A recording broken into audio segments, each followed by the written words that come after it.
ओम नमः सिद्धेभ्य।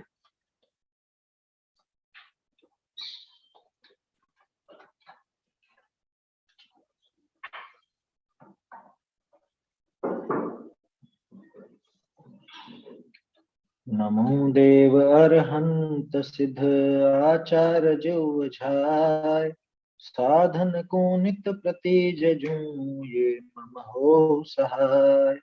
जिन वाणी माता नमो मन धर हर्ष अपार, ता प्रसाद शिव सुख लहू पाऊं निज पद सार।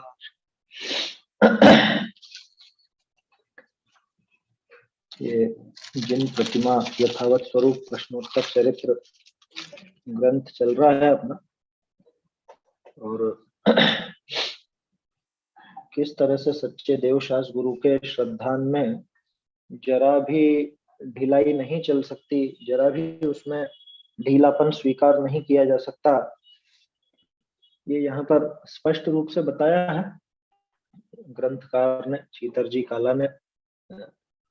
और काफी सुंदर बात थी कि भाई इस श्रद्धान के बिना तुम धर्म की कोई भी क्रिया कर लो, जिसको भी धार्मिक क्रिया कहते हो, कितनी ही ऊंची कहलाती हो वो क्रिया, लेकिन वो सारी की सारी व्यर्थ है।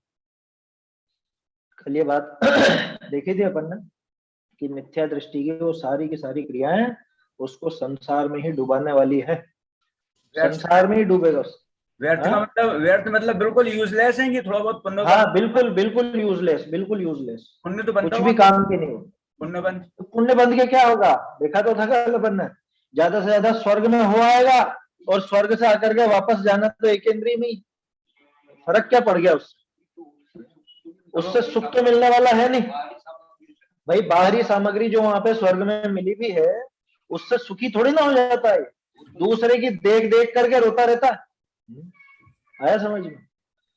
तो बोलते हो ना आप पूजा में, करे क्या स्वर्ग सुखों की बात, वहां की कैसी अद्भुत टेव, अंत में विलखे छे छे मास, कहे हम कैसे उसको देव।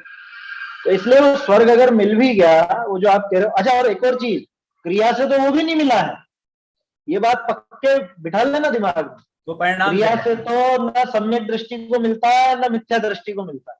क्रिया तो शरीर की है, शरीर की क्रिया का रंच मात्र भी फल नहीं मिलता, उन परिणामों से मिला है। और वो जो थोड़े बहुत शुभ परिणाम हो भी गए हैं बिना श्रद्धान के, तो वो परिणाम को इसको फलदायी नहीं है। क्यों नहीं है फलदायी? कल कहा तो था कि आत्मिक सुख की प्राप्ति कराने वाले नहीं।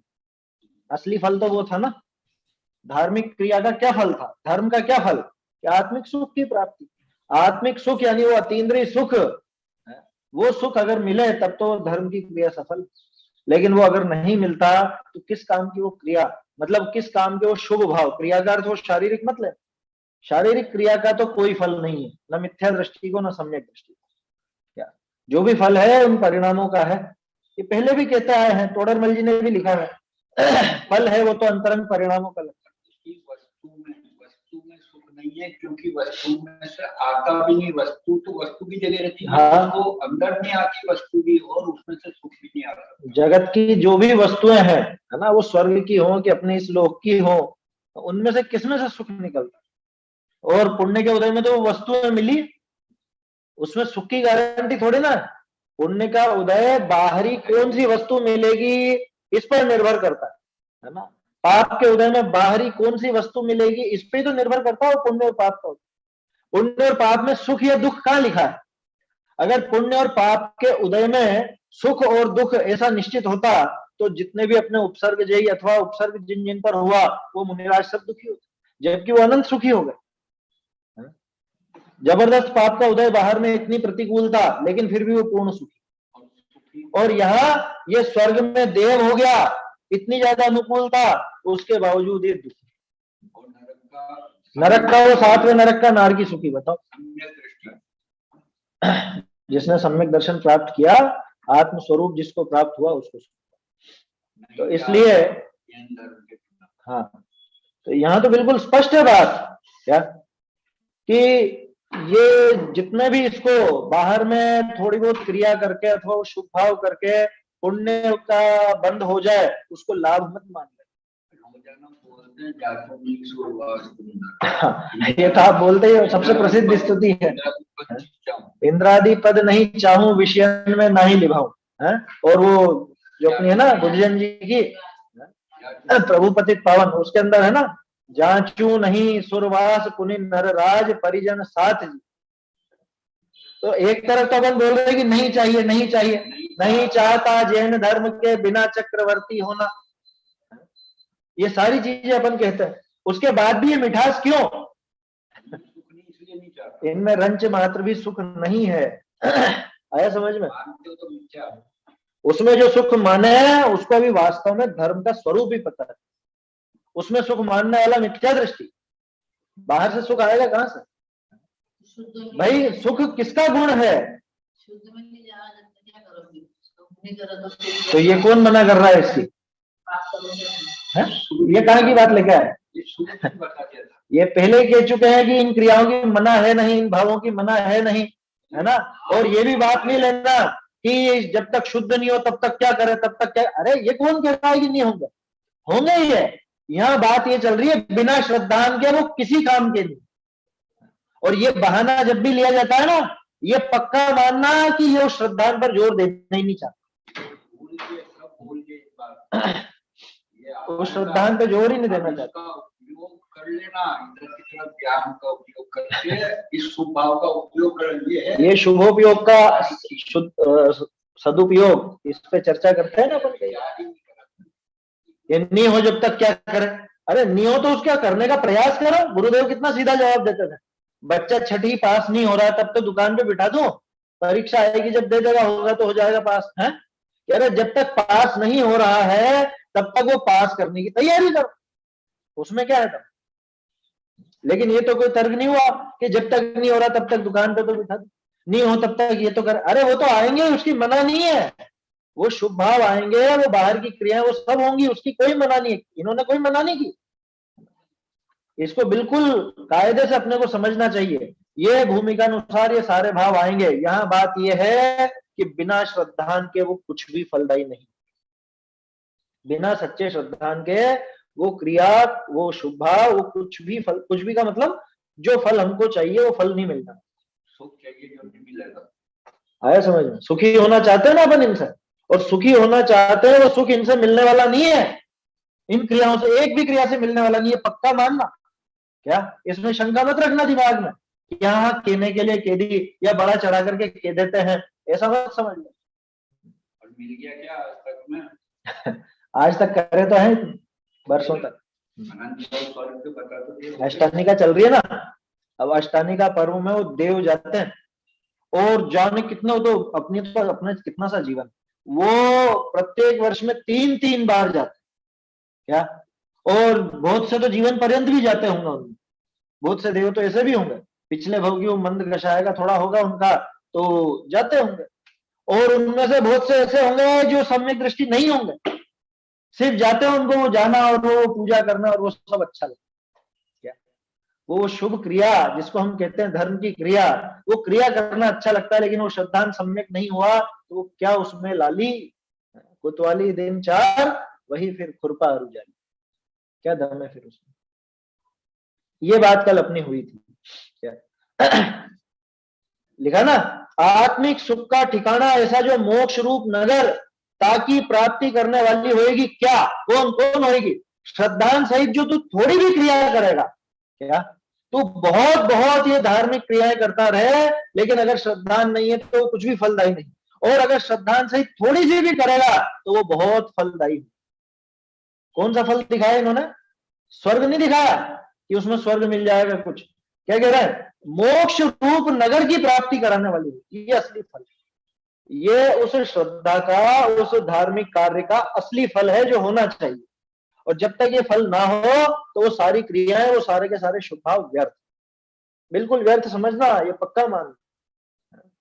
कह रहे तो क्या बिल्कुल नहीं करेंगे? अरे फिर वही बात, करने नहीं करने की बात नहीं है, बात यह है कि अगर श्रद्धान सच्चा नहीं किया तो ये क्रिया आपकी व्यर्थ जा रही है, कि अपनी मेहनत को व्यर्थ क्यों गवाओ। उस मेहनत को सफल बनाने के लिए, वो सारी मेहनत को सफल करने के लिए अपना श्रद्धांत सच्चा करो, निर्णय सच्चा करो, सच्चे देवशास्त्र गुरु का जो स्वरूप है उसको हृदय में बराबर धारण करो, तब जाके ये काम होने वाला, नहीं तो नहीं होने वाला। देखो वही सेठ जी का उदाहरण, क्या वो सेठ जी वहां पे बैठे, कौन से सेठ जी, वही सामायिक बात है ना, क्रिया थी ना, बाहर में क्या कमी थी क्रिया में, बिल्कुल ऐसे बैठे हैं एकदम दत्तचित्त होकर, ऊपर से तो आंखें भी नहीं खुली, न बोला न कुछ, न पानी पिया, उसके बावजूद वो क्रिया क्या फलदायी हुई, तो बन गया, मेंढक बन गई। और वो मेंढक, वो वहां पे मुनिराज ने जब उपदेश दिया है ना, तो वो सेठानी ने पूछा था ना कि ये मेंढक मुझे बार बार परेशान करता है, मैं पानी भरने जाती हूँ और ये उछल उछल के मुझे ऐसा परेशान करता है। अब जबकि वो परेशान नहीं करता था, वो तो पिछले भाव का प्रेम था, तो वो फुदकता था उसको देख कर, आया समझ में। तो अब वो मेंढक वहां जो भी उपदेश उसने सुनना होगा, उसको कम से कम देव की भक्ति तो हृदय में जागी, और वो उछलता कूदता वहां पे पूजन करने जा रहा था। तत्काल ही वो पेड़ के नीचे आकर के मरा, वहां पहुंच भी नहीं पाया, भगवान के सामने भी नहीं पहुंचा, ना पूजा की, कोई क्रिया दिखी क्या, सेठ की, उसी जीव की सेठ के रोग में पूरी क्रिया दिख रही है, और उस क्रिया का क्या फल मिला, और यह मेंढक में कुछ भी क्रिया नहीं दिख रही बाहर की, है ना, लेकिन वो विकल्पात्मक श्रद्धान, वो देव की भक्ति वो हृदय में अपार थी, तो उसका फल दिख गया तत्काल वहां पे स्वर्ग। ध्यान रखना, स्वर्ग मिल गया तो उसको भगला नहीं कह रहे हैं अभी भी, यहाँ तो यूं बता रहे हैं कि बाहरी क्रिया की बात कर रहे थे ना अपन, कि वो बाहरी क्रिया फलदायी होगी कि नहीं होगी, तो वो सेठ ने बाहरी क्रिया यथावत की तो भी कुछ फलदायी, मतलब उचित फलदायी नहीं हुई, और इधर मेंढक के रूप में वो बराबर क्रिया नहीं बन पाई, न तो वहां जा पाया, न वो पूजा कर पाया, न उसको द्रव्य का ज्ञान था, न कुछ, लेकिन श्रद्धान, विकल्पात्मक श्रद्धान ये बराबर था देव का, तो उसके फल में वहां देव बना, और आगे मोक्ष जाएगा, वो तो पक्की बात है, अभी तो स्वर्ग में ही है वो, आया समझ में, अभी देव ही है। महावीर स्वामी के टाइम की तो बात थी, है ना, तो 2500 साल ही तो हुए हैं, 2600 मान लो, ज्यादा, इससे ज्यादा वर्ष तो हुए नहीं, तो देव की आयु कम से कम 10,000, कौन से देव की स्वर्ग के देवों की तो पल्ले में होती है, कम से कम न्यूनतम, सागरों में, क्या देव की बात करें तो देवी की है पल्लियों में, नहीं 10,000 वर्ष तो इनकी होती है, नारकियों की नहीं, ये जो दूसरे देव हैं व्यंतर, ज्योतिष और भवनवासी, उनकी न्यूनतम, और उनमें भी बढ़ते हुए क्रम में है, व्यंतरों की होती है सबसे कम 10,000। कोई भी अगर स्वर्ग में पैदा हुआ है तो पल्लियों से कम आयु का होगा नहीं, है ना, अगर देवी है तो, और देव है तो सागरों से कम नहीं होता है। अब सोचो, अभी तो आराम से स्वर्ग में है, गया होगा अष्टानिका में, गया होगा वो मेंढक का जीव, देवी का कम से कम 5 पल्ले, ऊपर में 55 पल्ले, फोलियो सर्ग में नीचे, प्रथम सर्ग में 5 पल्ले, नीचे में ऊपर फोलियो सर्ग में 55 पल्ले, वो देवियों का बता रहे हो आप, 5 पल्ले और 55 पल्ले, हाँ देवियों का। देव अगर हुआ पुरुष है, मतलब पुल्लिंग में है, तो वो सागरों में है, वहां सागरों में चलती है। देखिए, तो यहां तक बात हुई थी अपने की भैया बहुत क्रियाएं कर लो, लेकिन श्रद्धा बिना सब मुश्किल, और श्रद्धा सहित थोड़ी भी क्रिया करोगे वो विशेष फलदायी होगी। यहां तक अपनी बात हुई थी, है ना, अब आगे का अपने को पढ़ना है? क्या करना, हाँ, ये भी इसमें खास समझने की है कि अब पहले क्या करना फिर, है? कि जब तक श्रद्धा नहीं हो जब तक तो पूजा पाठ कर लो। यहाँ कह रहे हैं कि तू सबसे पहले श्रद्धान सच्चा, उसके बाद ही तेरी पूजा सच्ची होगी, उसके बिना नहीं होगी। हलवा बनाना सीखना, लाके पानी और सब डाल देना। सबसे पहले क्या होगा, आप कोई मिठाई बनाओगे, हलवा बनाओगे, तो पहले सीखो, कि जब तक नहीं सीख पा रहा हूं, जब तक ये आटा पानी ये सब एक साथ कर तो दूं आपको, क्या होगा कि वो बिगड़ जाएगा पूरा हलवा। समझ में आई बात, ऐसा विचार करना। चलिए यहाँ देखना है अपने को, ये जो पंक्ति है ना ऊपर से दूसरी पंक्ति देखिए। अब यहाँ कोई प्रश्न करे है कि जो तुमने कहा जिन मंदिर में रसोई करना तथा सोना तथा स्नान करना तथा जिनवाणी को नीचे मेले और ऊपर आप ऊपर बैठे वांचना तथा रात्रि पूजन करना तथा गुरुपना धारण करी परिग्रह राखना तथा श्री जी का नाम करी फूल की माला को लीलाम करना तथा परिग्रह धारिन को गुरु मानकर भोजन जिमावना लो तथा उनका आदर सत्कार शुश्रूषा है ना, ये शुश्रूषा माने शुश्रूषा, शुश्रूषा नमस्कार अधिक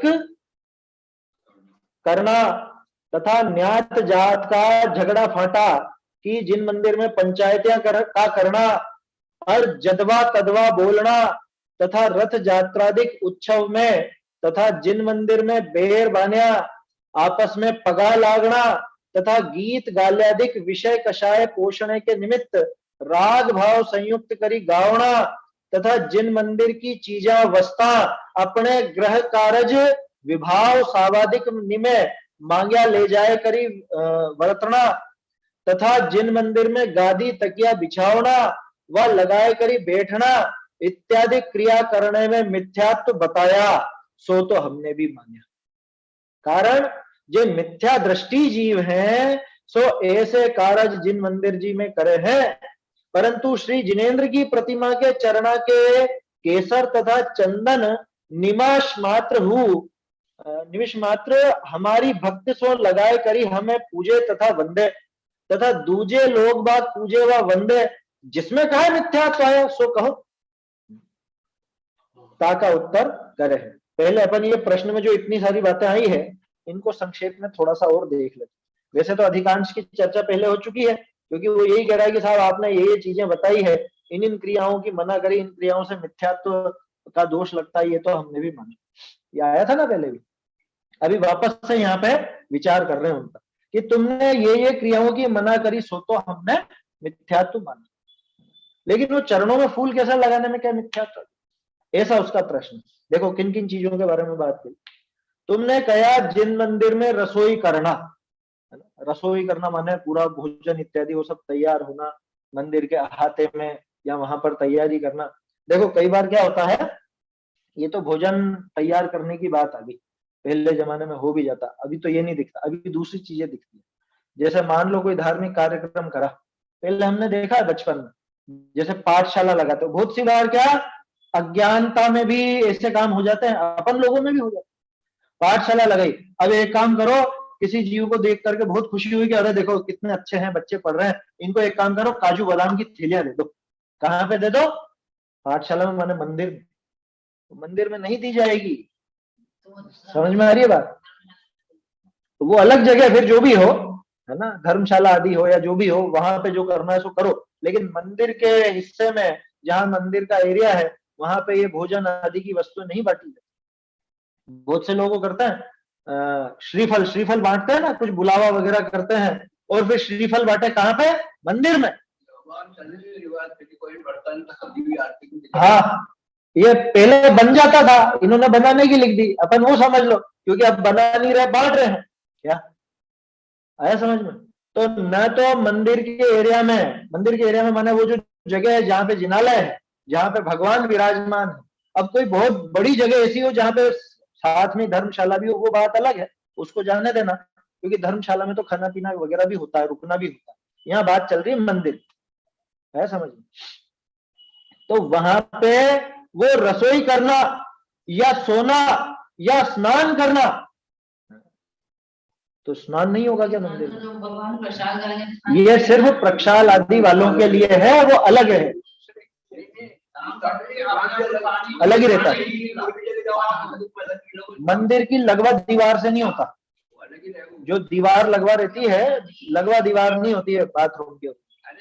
नारियल बांटने, वो भी नारियल बांटने से क्या है? मंदिर में नारियल बांटने से, नारियल बांटने से हाँ? नारियल क्या है? नारियल आप वहां पे वापर सकते हो, नारियल खाने की चीज है, हरित काय है। इसको इस तरह से समझो, मंदिर में लौकी बांटोगे क्या आप? लौकी, केला, आम, ये फल बांटोगे क्या? सब्जी बांटोगे क्या? कि क्यों ये और ये नारियल एक जैसा कि एक जैसे ही है? वो नारियल भी हरित काय है और ये भी हरित काय है। हाँ, उसमें बहुत जीव होता है। हाँ, तो सूखी चीज भी नहीं बटेगी, गीला क्या सूखा भी नहीं जाएगा, सही बात है। वो तो जैसे अपन ने ड्राई फ्रूट की बात करी ना, काजू बादाम वगैरह वो भी नहीं बटेंगे, तो गीला वो सूखा भी नहीं बटेगा। मालूम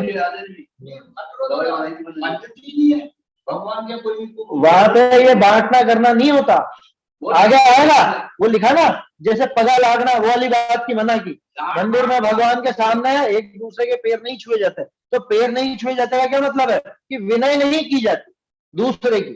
3 लोग के नाथ सामने बैठे हैं, वहां दूसरे की विनय नहीं करोगे। और ये जो आप सामग्री बांट रहे हो ये क्या है, ये विनय ही तो है, वहां नहीं होगा। आपको करना अलग से कीजिए, आपके घर पे कीजिए या पास में कोई ऐसी खाली जगह पड़ी हो वहां कीजिए, लेकिन मंदिर में जहां भगवान की जगह उस स्थान पर एक भगवान के गलत है, भगवान के सामने भगवान के सामने नहीं। भगवान के सामने किसी और की विनय मतलब कैसे अनुचित है? अनुचित ऐसा है कि जैसे सीधा सा उदाहरण, अभी थोड़े दिन पहले भी बात की थी, आप कलेक्टर के सामने खड़े हो, कलेक्टर, बहुत बड़ी बात नहीं कर रहा हूं मैं, कलेक्टर के सामने आप खड़े हो और वहां कोई आपका मिलने वाला आया, कलेक्टर के सामने आपकी हिम्मत होती है कि आप उस दूसरे से बात कर लो, हाय हेलो कर लो? नहीं होती। वहां इशारों में भले यूं देख भी लो तो भी आप बोलोगे नहीं उससे, क्यों? ये भी ये कलेक्टर फटकार देगा या हमारा जो काम है काम नहीं बिगड़ जाए, है ना? तो यह साक्षात जब 3 लोग के नाथ यहाँ बैठे हुए हैं, उनके सामने दूसरे की विनय कैसे करोगे? ये चर्चा संग्रह में भी आई है ना? हाँ, परमात्मा प्रकाश आदि में भी है, वो तो टीका में है, उसमें चर्चा संग्रह आदि जो विद्वानों के ग्रंथ हैं उनमें स्पष्ट है, और यहाँ भी इन्होंने लिखा। तो ये चीजें अपने को अपनानी चाहिए, है ना? हम ये बाहरी क्रियाएं थोड़ी बहुत जो मंदिर की विनय है, देव शास्त्र गुरु की विनय है, ये अपन भूल बैठे हैं। ये सब वहां नहीं कर सकते। भगवान की प्रतिमा जहां से नजर आती है वहां दूसरे की विनय नहीं करते, दूसरे के पैर छूना, उनको नमस्कार करना, अरे जय जिनेन्द्र तक बोलने की मना है, और मैं मेरे मन से नहीं कह रहा हूँ, ये आपको लिखा हुआ बता सकता हूँ। पढ़िए, चर्चा समाधान, चर्चा संग्रह, चर्चा निर्णय, ऐसे बहुत सारे। किसके लिए? हाँ, किसके लिए भाई वहां मंदिर में गए किसके लिए? जिनालय में किसके लिए गए? इसलिए गए आप वहां पे गए हैं अपन 3 लोग के नाथ के दर्शन कर, आया समझ में? तो वहां पे सिर्फ उन्हीं की विनय होगी, अन्य किसी की नहीं होगी। अन्य किसी की उनके सामने विनय करना माने उनकी विनय घटाना, ऐसा समझना। उनकी विनय आपने घटाई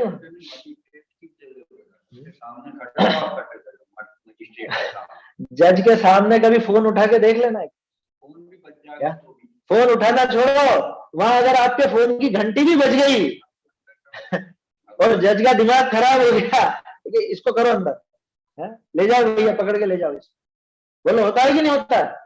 आंखों देखी बात बता रहा हूँ आपको, आया समझ? वहां मजिस्ट्रेट के सामने, जज के सामने अगर फोन की आपकी रिंगटोन भी बज गई ना, आपने कुछ नहीं किया, सामने वाले का फोन आया है और आप सिर्फ उठा के हेलो बोल के दिखा देना एक बार, तो बोलो वहां पे जब अपन इतना ध्यान रखते हैं तो ये 3 लोग के नाथ क्या उनसे भी गए भी थे? ये गंभीरता से अपने को विचार करना चाहिए और प्रवृत्ति बदलनी चाहिए, है ना? ये सब अपने जो शुद्ध धामनाएं के पोषक जो बड़े बड़े विद्वान हुए हैं, जिन्होंने इसको आगे बढ़ाया है, बड़ी मुश्किलों से आगे बढ़ाया। विचार तो करो, टोडरमल जी को जान गंवानी पड़ी। टोडरमल जी और उनके साथ में जितने भी हुए, उन सबने शुद्ध धामनाएं के लिए बहुत प्राणों की बाजी लगा करके काम किया है। ऐसी मोक्ष हो जाए मतलब जो मोक्ष गए हैं उनकी भी अगर हमको विनय नहीं है तो हम कैसे मोक्ष के पात्र हो सकते? आपने देखो 9वें अधिकार में अपन ने क्या देखा था? देव से मोक्ष का स्वरूप पकड़ा था ना अपन ने, देव के श्रद्धान से मोक्ष का श्रद्धा, है ना? तो अगर देव के श्रद्धान में, अथवा श्रद्धान तो है लेकिन देव के विनय में कमी है, माने मोक्ष की विनय में कमी है, ये मान के चलना आप। उस सामने मोक्षगामी पुरुष बैठे हुए हैं, वो जो देव है, देव की प्रतिमा है, वो मोक्ष तत्व की प्रतिमा है, और उनका विनय माने मोक्ष तत्व का विनय। वह दूसरे की विनय करने का प्रयोजन क्या? अच्छा, इसमें एक और चीज है ना, ये तो बात चली तो आ गई। बहुत से लोग अब वहां तैयारी में रहते हैं ना, जैसे प्रक्षाल करने वालों की बता रहा हूँ, अधिकांश उनका देखा जाता है, या पूजा करने वालों की, अभी वो आ रहे हैं, अभी रुको, अभी वो आ रहे हैं क्या, अभी हमारा वो आ रहे हैं, अभी रुक जाओ रुक जाओ रुक जाओ।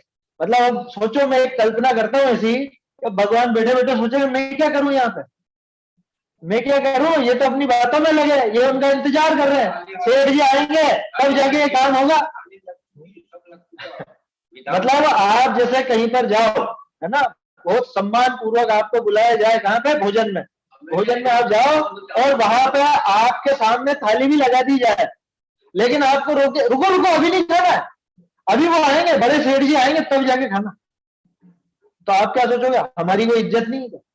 अब ये सोचो भगवान के दृष्टिकोण से देखो, हालांकि भगवान तो वीतरागी है, वो कुछ कहते जाते हैं नहीं, है ना, और उनको कोई फर्क भी नहीं पड़ता, आप पूजा करो कि मत करो, कुछ भी करो, कोई फर्क नहीं पड़ता, लेकिन आपको आपके भावों का फल लगता है। अब आप भगवान सामने विराजमान है, उनकी पूजन की थाली सामने है, और आप दूसरे का इंतजार करोगे, है? अभी सेठ जी आ रहे हैं, रुक जाओ, क्या ऐसे ऐसे सेठ जी के दास आज भी मौजूद हैं? समझ में आ रही है बात? हाँ ठीक है, वो तो सारी क्रिया उल्टी है उनकी, तो है ना, उनकी तो क्या बात करनी, वहां तो क्रिया ही सारी उल्टी।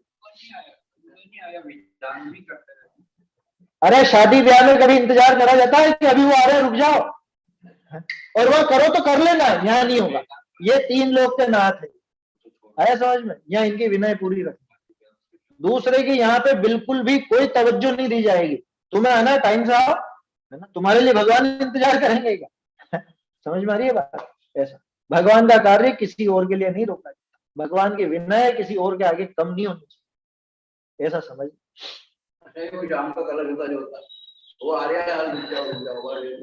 वो तो पूरे उल्टे हैं, है ना, वो रात्रि पूजन में आएगी वो बात क्या। तथा जिन, देखो क्या बात थी, जिन मंदिर में रसोई करना तथा सोना, स्नान करना, इसके संबंध में पहले भी बात हुई, स्नान में ध्यान रखना, प्रक्षाल आदि की उसकी मना नहीं है।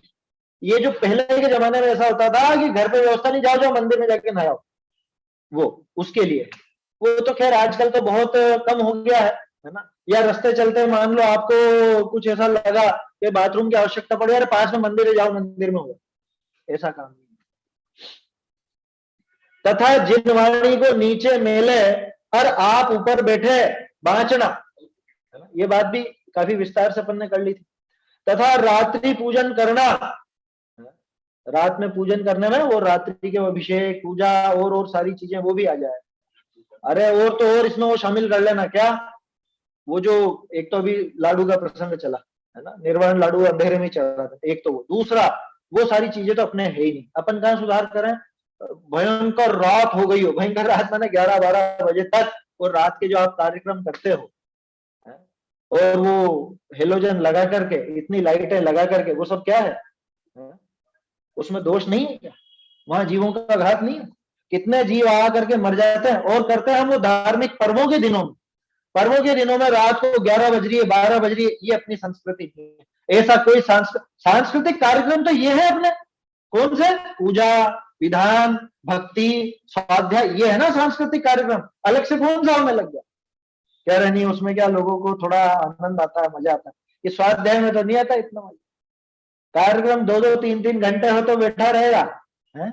और स्वाध्याय में तो 1 घंटा भी अगर थोड़ा 1 घंटे से ऊपर हो जाए, जिसमें घड़ी देखने ऊँग जाए, उठ के चला जाए। या बहुत से तो इतने होशियार है, मालूम है कि स्वाध्याय 8 से 9 है, तो अपन एक काम करो 9 बजे चलेंगे, 9 में 5 कम पे चले, है ना, कि 5 मिनट स्वाध्याय में भी शक्ल दिखा देंगे और उसके बाद कार्यक्रम का आनंद ले। ऐसी विपरीतता कभी नहीं करना, ये रात्रि में पूजन करने जैसा ही है। आप उसको धार्मिक कार्यक्रम कह रहे हो ना, धार्मिक कार्यक्रम कह रहे हो ना, हमारे पद्धति नहीं है कि धार्मिक कार्यक्रम बहुत रात में गए बीते हो। ये तो मान लो अपन ने थोड़ा सा एक बहाना ले लिया स्वाध्याय का, तो रात को खुलने लग गए मंदिर, नहीं तो कायदे से तो सूर्यास्त के बाद शुद्ध कामनाएं में मंदिर खोलने की परिपाटी नहीं थी। गुमानी राम जी का मंदिर तो शायद अभी भी, मेरे ख्याल से शायद अभी भी वो नहीं खुलता, पक्का पता नहीं, बाकी जब तक हम पढ़ते थे वहां सन 9-10 तक, तब तक तो यही सुना था कि खुलता नहीं। 45 वर्ष में कभी भी रात को नहीं बोला, गुरुदेव ने कभी रात को प्रवचन नहीं किया, सुबह और दोपहर में होते थे प्रवचन, रात को सिर्फ एक, और वो भी किसी के मकान में एक छोटा सा 08 का बल्ब जला के वो उनकी चर्चा होती थी बस। उन्होंने कभी पक्ष नहीं लिया, गुरुदेव ने कभी पक्ष नहीं लिया रात में किसी का कोई भी कार्यक्रम का, स्वाध्याय तक का नहीं लिया, बाबूजी ने नहीं लिया। बाबूजी सन 6 में जयपुर आए थे, है ना, आखिरी बार बाहर निकले थे सन 6 में, ऐसा समझ, और सन 6 में खूब डट के बोले थे कि ये रात में नहीं होती है, रात में फिर और चीजें क्यों नहीं कर लेते आप लोग, ऐसा बोले बाबूजी। नियम सार जी के कलश 72 पर प्रवचन थे, और पंच कल्याणकों के लिए भी उन्होंने तो कहा कि पंच कल्याणक के भी कार्यक्रम कोई रात में मत कर, साफ मना करते थे। तो ये जो रात में पूजन करना, रात में पूजन करने का जो नाम है, रात में बहुत कार्यक्रमों को खींचना, भाई ज्यादा से ज्यादा ठीक है, आपको स्वाध्याय की ज्यादा रुचि रहती है तो स्वाध्याय आप कर लो। अच्छा, और कार्यक्रम आपको पसंद है ना, तो दिन में रखो ना, दिन में आओ आप आराम से समय निकाल, क्या दिक्कत है, जी भर के करो दिन में 3-4 घंटे, कौन मना करता है? नहीं नहीं, दिन में तो दुकान रहती है, दुकान जैसे वहां अपने बहाने चल जाते हैं। तो अपनी सहूलियत देख करके होगा क्या धर्म, या धार्मिक कार्य अपनी सहूलियत से होंगे क्या, कि हमको हमारा जीवन उसके हिसाब से बनाना चाहिए? देखिए, है ना, बहुत सौ को बातें कठोर लग रही होंगी और बहुत सौ को नहीं भी जमेंगी, मुझे पता है ना, लेकिन ये बात बिल्कुल पक्की है, समझना। और धर्म अगर साधना चाहते हैं जीवन में, अगर देवशास्त्र गुरु का विनय और श्रद्धा रखना चाहते हैं, तो इन बातों पे गौर करना चाहिए। ये प्रवृत्ति अपनी बदलनी चाहिए, सुधरनी चाहिए, है ना। मुझे उन कार्यक्रमों से तकलीफ नहीं है, तकलीफ उस बात से है कि वो रात में बहुत लंबे खींचे जाते और नाम दिया जाता है उनको धार्मिक कार्यक्रम। धार्मिक कार्यक्रम तो उसके पहले स्वाध्याय थी, वो हो चुकी,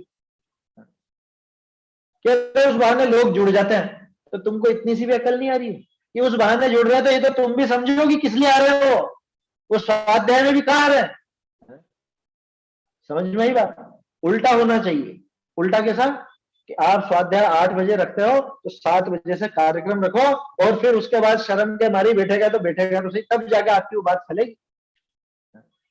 आप पहले स्वाध्याय रखोगे और बाद में कार्यक्रम करोगे, वो आएगा ही नहीं, कार्यक्रम के शुरू होने तक आएगा ही नहीं। अब तो और मोबाइल का जमाना, फट से फोन कर देंगे, हाँ आ जाओ, हो गया चालू। पूजन का अर्थ क्या, भक्ति है ना, पूजन है। वो कार्यक्रम सुन के बग जाएगा, वो कार्यक्रम देख के बग जाएगा, स्वाध्याय के लिए नहीं रुकेगा। थोड़ी बहुत तो कुछ शर्म रहेगी ना, कि भाई अभी उठ के जाएंगे तो अच्छा नहीं लगेगा, भाग जाएंगे, धीरे धीरे से रख लेंगे सर। अब वो तो जो बिल्कुल ढीठ है उनकी तो क्या बात करें, वो तो कैसे भी नहीं आता। तो लेकिन ये तो हमको समझना चाहिए कि हम जिस बहाने उनको जोड़ना चाह रहे हैं, क्या वो वास्तव में जुड़ रहे हैं क्या? हम उनका नाम लेकर के, ऐसे कार्यक्रमों का नाम लेकर के लोगों को जोड़ना चाहते हैं, कितने जोड़ते हैं बताओ, कितने जोड़ते हैं? आपके दूसरे कार्यक्रमों में तो खूब आ जाते हैं, अलग से आप साल भर में 1-8 कार्यक्रम करो, खूब आ जाएंगे, लेकिन अगले दिन से सब गायब। समझ में आ रही है बात? तो वो उचित नहीं है, ठोस होना चाहिए काम, ठोस। जैसे पाठशाला है, स्वाध्याय पाठशाला चलाओ, पाठशाला ठोस कार्यक्रम, और वो डेली होना चाहिए, आया समझ? हमारे समय हम लोग यहाँ पे जब चलाते थे तो रविवार को भी छुट्टी नहीं रखते थे, बच्चे रखने ही नहीं देते, खुद ही आते थे, परीक्षाओं के दिनों में आ जाते थे, उनकी परीक्षा हमको मना करना पड़ता लेकिन आ जाते थे। आप ठोस काम करो, उससे जुड़ेंगे। और आज भी वो पाठशाला के बच्चे आज भी स्वाध्याय में बैठते हैं, जो बड़े हो चुके हैं, जिनकी शादी भी हो गई, जो काम धंधे लग चुके हैं, वो आज भी स्वाध्याय में बैठते। सबसे ठोस कार्यक्रम अगर कोई है अपना तो पाठशाला है, उस पर जोर देना चाहिए, आया समझ में? बाकी ये उछल कूद और रंगारंग ये कोई काम के नहीं, किसी भी काम के नहीं। विवाद और खड़े होते हैं, झगड़े और पड़ते हैं, और कुछ भी नहीं होता है, कुछ भी हाथ नहीं होता, करके देख लेना। जिनने कार्यक्रम कराए होंगे सबको अनुभव होगा। कोई आप पे पक्षपात का आरोप लगाएगा, कोई कहेगा हमको इनाम नहीं दिया, उसको दे दिया, कोई कहेगा नंबरिंग गलत कर दी, चीटिंग हो गई, ऐसा हो गया। मतलब उसमें राग, ये नाम ही राग रंग है उसका, ये राग द्वेष बढ़ने के अलावा और कुछ काम नहीं। ठोस कार्यक्रम आप पाठशाला कीजिए, पाठशाला चलाइए, स्वाध्याय कीजिए, है ये है ठोस। ऐसे कामों से आप आगे बढ़ाएंगे तो निश्चित रूप से धर्म आगे बढ़ेगा। बाकी कार्यक्रमों के सहारे आप सोचो कि हम लोगों को जोड़ लेंगे, नहीं जोड़ना, 3 काल में नहीं जुड़ने वाले। वो कार्यक्रम में आएंगे, खाएंगे पिएंगे, छुट्टी, हाथ झटका रहे और छुट्टी, है समझ? ऐसा ये रात्रि पूजन करना, हाँ, पूजन यानी क्या? पूजन का अर्थ क्या? हाँ, ये भी बढ़िया पॉइंट है। भक्ति है, पूजन का भक्ति पूजन है या नहीं है? भक्ति पूजन है या नहीं है? भक्ति पूजन तो क्या वो नहीं करेंगे, शाम को ही होती है साहब भक्ति। तो ऐसा कहाँ लिखा है? पहले तो शाम को होती है, ये एक परिपाटी बन गई कि भक्ति शाम को होगी। क्या स्तुति सुबह बोलेंगे, पूजा सुबह करेंगे, भक्ति शाम को। ध्यान रखना, वैसे यहाँ पे पूजन का अर्थ द्रव्य पूजन से, भाव पूजन तो आप कभी भी कर सकते हो, लेकिन अपन जो बात कहना चाह रहे हैं, जिस पर अपन जोर देना चाह रहे हैं, वो जो बड़े बड़े स्पीकर लगा के और झांझ मजीरे लगा करके और पूरा वो रंगारंग कार्यक्रम की तरह जो आयोजन किया जाता है, वो बिल्कुल उचित आया समझ में। अभी बहुत से लोगों को मन में कचोट रही होगी वो चीज, कह रहे साहब उसमें तो मजा आता है, वो तो भक्ति में तो आनंद आता है। वो नहीं होती है भक्ति। मैं फिर कहता हूं, 7 मौन के स्थान बताए हैं, और मेरे मन से नहीं कह रहा हूं, पढ़ लेना। क्या नाम है उसका ग्रंथ का? वो शास्त्र वार्ता समुच्चय नहीं, शास्त्र वार्ता समुच्चय नहीं, जैन तत्व विद्या करके एक ग्रंथ है ना, कैलेंडर है, उनमें भी है, उसके अंदर भी है, जगह जगह के हैं अलग अलग। तो आया है सदृष्टि तरंगिणी में भी आया हुआ, बहुत जगह आया हुआ, सुदृष्टि तरंगिणी में बहुत जगह पे है। मौन के 7 स्थान बताएं, उसमें एक स्थान में जिनेंद्र भगवान की भक्ति पूजन आदि, ये भी समझ में आ रही है बात। आप कहां के वहां झांझ मजीरे बजाओगे, कितने ढोलक लेके बैठोगे, कितना आपको वहां पे माइक लेकर के, 10 जने कुल बैठेंगे नहीं और हमको माइक में बोलना है। ये कहां का दिखावा है भाई? वो माइक, वो स्पीकर, वो किसकी व्यवस्था है? जैसे टोडरमल जी की सभा में हजारों लोग बैठते थे, वहां अगर लगे तो बात समझ में आती क्या? हजारों लोग स्वाध्याय सुन रहे हो, कोई ऐसा बड़ा कार्यक्रम हो जहां पीछे तक आवाज नहीं जाती हो, वहां पर लगाओ तो समझ में आती है बात। लेकिन जब कुल 5 जने 10 जने ऐसे बैठे हुए हैं और वो माइक के बिना बोलना ही नहीं आ रहा है इसको, तो इसकी भक्ति भगवान के लिए है ही नहीं वास्तव। हाँ, ऐसे लोग होते हैं ना, लाइट आ गई और बोलना बंद, क्या कैमरा बंद हो गया तो बोलना बंद, क्या आया समझ में? जैसे वो फिल्म का डायलॉग था ना कि जब तक तेरे पैर चलेंगे तब तक इसकी सांसें चलेगी, क्या मतलब जब तक तू नाचेगी तब तक इसकी सांसें चलेगी। ठीक है, जब तक ये लाइट चलेगी तब तक तेरे भक्ति चलेगी। क्या क्या बुद्धि हो गई है, गजब। समझ में आई बात? देखो, किसी का कोई व्यक्तिगत विरोध नहीं है अभिषेक भाई, ये क्रिया है जो अपने लोगों के द्वारा भी बहुत की जाती है, लेकिन उसमें बुद्धि लगानी चाहिए कि हमारे को प्रयोजन क्या है उससे। भाई हजारों लोग बैठे हैं, 500, 50, 60, मतलब जितने भी, जहां आवाज नहीं पहुंचती हो वहां तक आप उसका प्रयोग करो तो समझ में आता है। लेकिन जब आवाज पहुंच रही है आराम से, तब आपको माइक वगैरह और वो सारी चीजों की जरूरत क्या? कह रहे साहब भक्ति उमड़ती है तो ये होता है। भक्ति उमड़ती है जब, क्या अकेले में नहीं उमड़ती तेरी भक्ति है? जब लोग बाग आएंगे तभी उमड़ती है तेरी भक्ति। दूसरे नहीं देखने वाले तो अकेले में जाके कितनी बार नाचा है, अकेले में जाके कितनी बार तूने इस तरह से भक्ति करी, देख लेना आप कभी भी।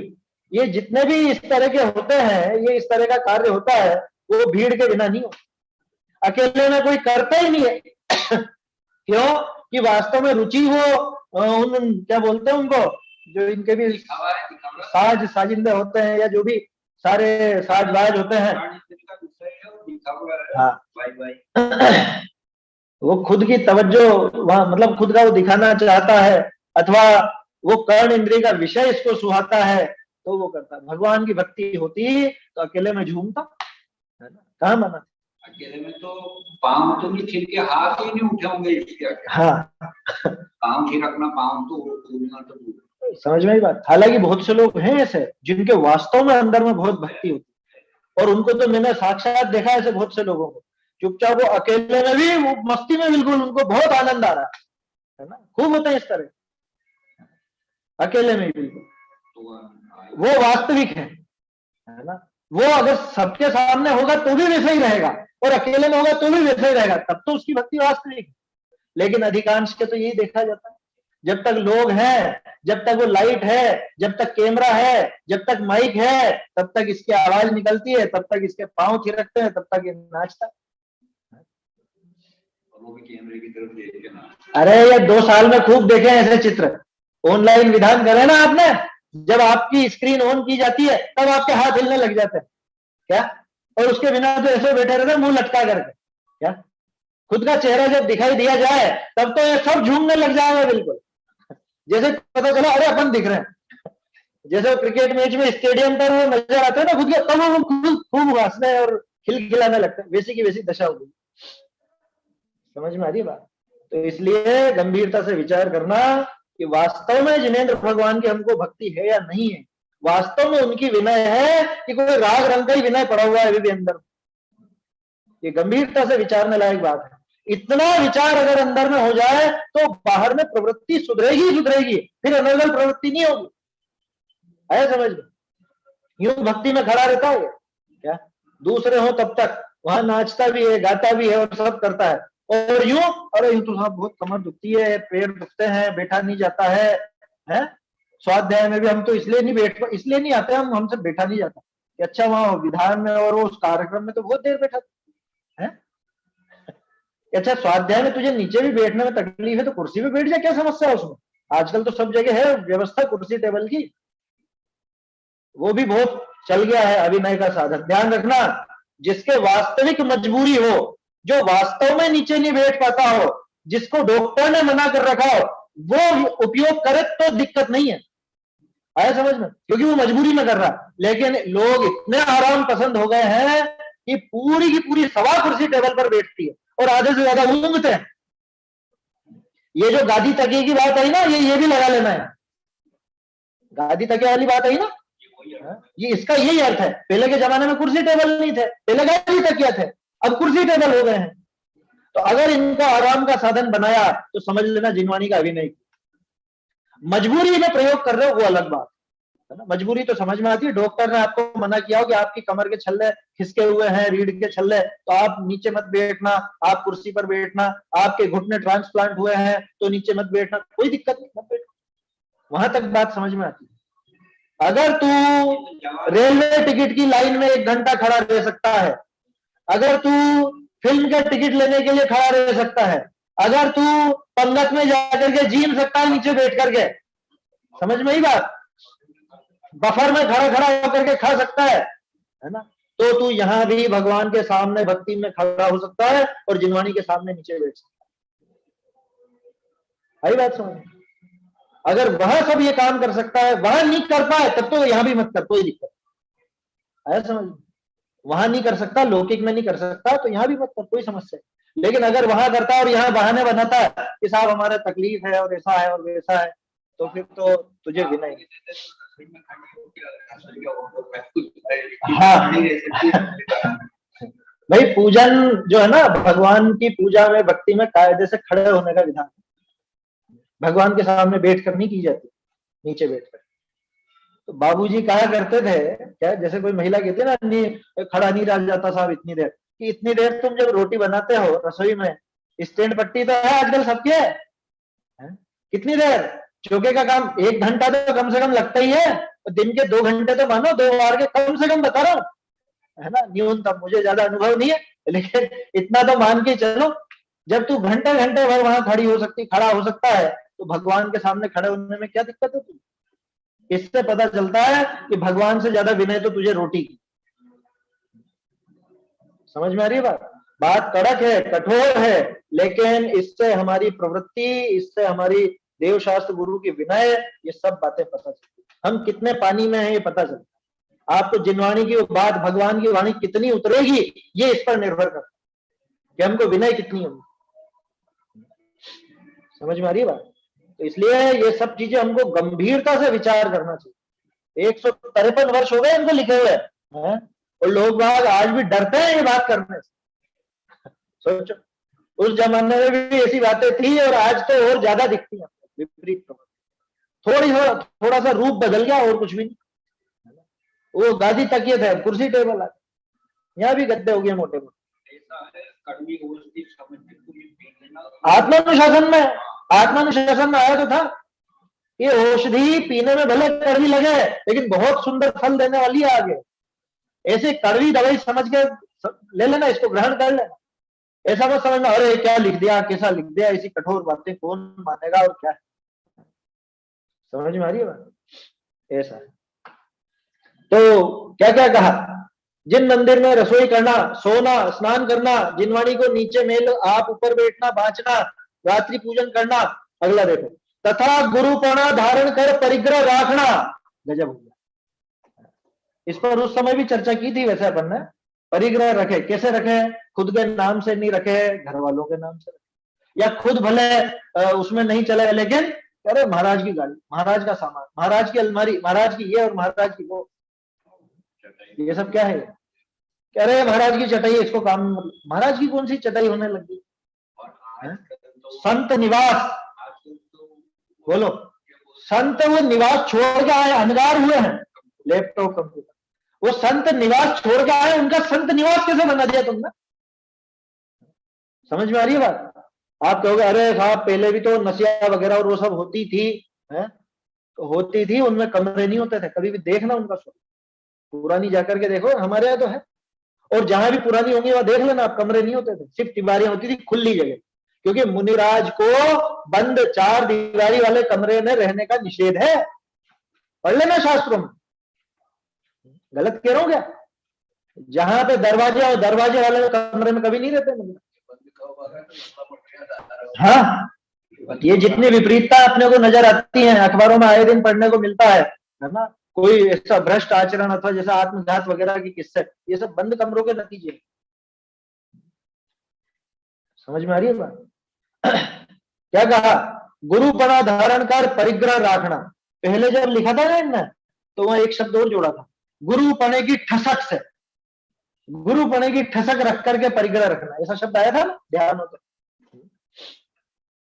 तथा श्री जी का नाम करी फूल की माला को नीलाम करना, फूलों की माला को नीलाम करना, इसके बारे में काफी बात करी थी अपन ने, बोली लगाना, बोलियां लगाते हैं कार्यक्रमों में, वो उचित, ये भगवान का विनय नहीं है। बोली किसकी लगाई जाती है? जिसका दिवाला निकल जाता है, और तुम 3 लोग के नाथ का दिवाला निकाल दो, हाँ पूरा जुलूस निकलता था, आया समझ में? ये किसी के लग जाए और सुधर जाए तो बहुत अच्छी बात, इसमें ये इनकी मेहनत सफल हो जाए ग्रंथकार की, आया समझ में? ये उचित नहीं है, बिल्कुल भी उचित नहीं है। क्या ये फूलों की नहीं साहब, हमारे फूलों की नहीं, हमारे तो लौंग की बनाते हैं, तेरा पंथी है ना, हम फूलों की। अरे तो एक ही बात है, तू नीलाम कर रहा है उस बहाने भगवान की माला, भगवान की माला माने 3 लोग के नाथ की माला, वो नीलाम हो रही है। इसको इस तरह से देखना, कैसे है कि मेरे घर का सामान वो नीलाम हो रहा है, मतलब मेरा दिवाला निकल चुका है। भगवान की माला नीलाम हो रही है, मतलब भगवान का दिवाला निकाल दे।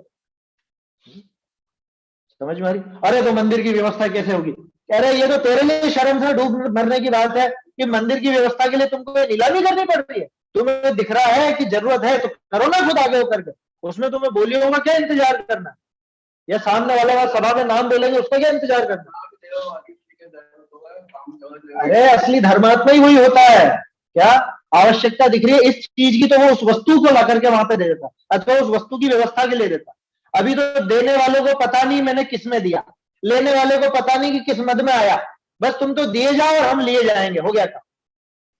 दान का स्वरूप ऐसा नहीं है, रुपये का दान नहीं होता, पहले भी कई बार बात की है बंद, वस्तु का दान होता है ना, वस्तु का होता है दान, रुपये का कभी दान नहीं होता। वस्तु के लिए रुपया दिया जाता। अब देने वाला तो कि साहब हमारी तरफ से 10,000, हमारी तरफ से 20,000, हमारी तरफ से 1,00,000। एक काम करता है, आपको परम शिरोमणि संरक्षक बना दे कि तूने करा क्या ये तो बता, कि नहीं मैंने बस पैसे दिए थे, कि उस पैसे का क्या हुआ ये मालूम भी है या नहीं है, कि नहीं वो तो मालूम नहीं, वो जाने क्या। और जिसने लिया है उससे पूछो तो कि क्या हुआ साहब, उस पैसे का क्या हुआ, उस पैसे का वो फंड है ना, फंड पड़ा। ये दान का स्वरूप नहीं है। विधि द्रव्य दात्र पात्र विशेषा तद विशेष, बहुत जबरदस्त सूत्र है और उसका खुलासा बहुत समझने लायक है। पहले भी मोक्ष प्रकाशक के समय भी इस पर चर्चा की है संक्षेप, कभी मौका लगेगा तो अलग से इसी पर विस्तार से बात करेंगे। इन बातों पर ध्यान देना चाहिए, है ना, आपको पता होना चाहिए किसमें। देखो इस चीज के बारे में एक उदाहरण मुझे ख्याल में आता है, टोडरमल स्मारक, वहां पारदर्शिता बहुत है।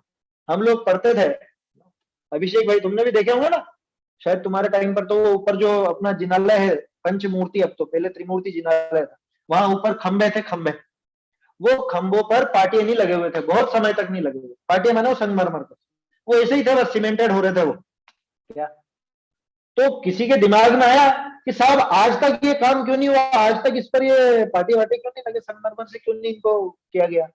तो क्या बात आई सामने कि इस मद में किसी ने दिया ही नहीं। बात समझ में आ रही है?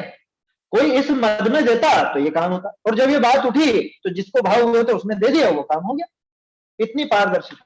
अगर आप कहोगे कि मोक्ष मार्ग प्रकाशक छापने में ही मुझे पैसा लगाना है, तो जब तक वो नहीं छपेगा आपका पैसा पड़ा रहेगा, जब वो छपेगा तब काम ना है। इतनी ईमानदारी थी। आया समझ? और ये ईमानदारी होनी चाहिए प्रत्येक व्यक्ति के, और देने वाले को ये पता होना चाहिए मैं क्यों दे रहा हूं। आया समझ? ज्ञानदान, ज्ञानदान, ज्ञानदान माने, ज्ञानदान माने क्या? ज्ञानदान का क्या अर्थ? आप वह विद्यार्थियों को घी पिलाओगे वो भी ज्ञानदान कहलाए। समझ में आई बात? क्यों? कि विद्यार्थी खाएंगे पिएंगे तभी तो ज्ञान अर्जित करेंगे, हो गया ज्ञानदान। ऐसे नहीं, आप दिमाग में साफ रखो आपने किस मद में दिया है, क्या दिया है, क्यों दिया है, आपके अभिप्राय क्लियर होना चाहिए। देने वाला और लेने वाला पूरी ईमानदारी बरते तब जाके दान बराबर व्यवस्थित होता है। ऐसी बात है। देखो समय तो ज्यादा हो गया है, अभी तो प्रश्न ही चल रहा है, जवाब तो आगे आएगा, क्योंकि प्रश्न असल में इस बात पे उठाया कि ये सारी क्रियाएं खोटी हैं, इतना तो सामने वाले ने स्वीकार कर लिया, लेकिन वो फूल के साथ लगाने में क्या दिक्कत है, उससे मिथ्यात्व कैसे पनपता है, वो बात आगे आएगी, वो अपन कल देखेंगे, है ना। अभी यहाँ तक बात की है अपन ने कि नीलाम वाली, फिर परिग्रहधारियों को गुरु मानकर भोजन जिमावना, लो क्या, ये बात आगे कल करेंगे।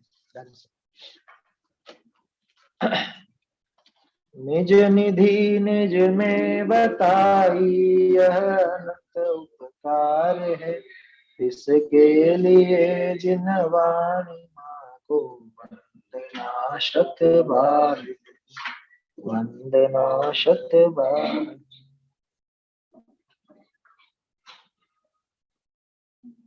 हाँ, एक सूचना है वो शाम के लिए, है ना, ये सुबह वाली लिंक यही रहेगी, शाम की लिंक आज से बदलेगी, 17 तारीख से 22 तारीख तक, माने सोमवार तक बदल जाएगी।